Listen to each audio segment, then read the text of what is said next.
প্রিয় দর্শক বন্ধুরা, এই মুহূর্তে আপার প্রাইমারি থেকে অত্যন্ত গুরুত্বপূর্ণ কিছু খবর আপডেট উঠে আসছে।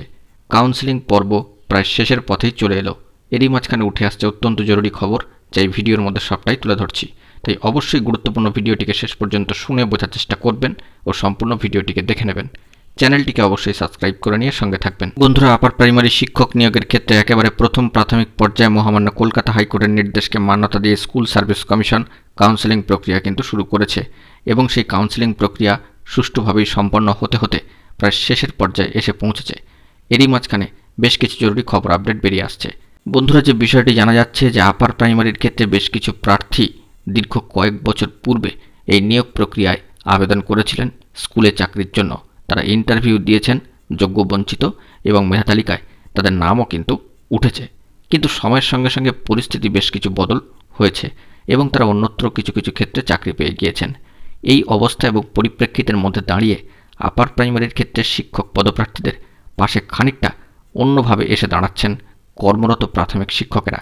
আপার প্রাইমারির ক্ষেত্রে দীর্ঘ 10 বছরের শিক্ষক নিয়োগ প্রক্রিয়া এখনও পর্যন্ত চলছে, সেটি সম্পন্ন হয়নি।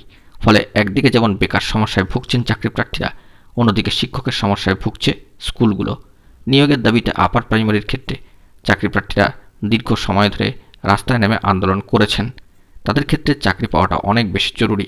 তাই তালিকায় নাম ওঠা বেশ কিছু প্রাথমিক শিক্ষক পদপ্রার্থী কাউন্সেলিংয়ে এসেও স্কুল বাছাই করছেন না, কিংবা স্কুল বাছাই করেও তারা অনীহা প্রকাশ করছে। অর্থাৎ এক কথায় বলতে গেলে স্কুল বাড়ি থেকে অনেকটাই দূরে, অর্থাৎ দূরত্ব অনেকটাই বেশি।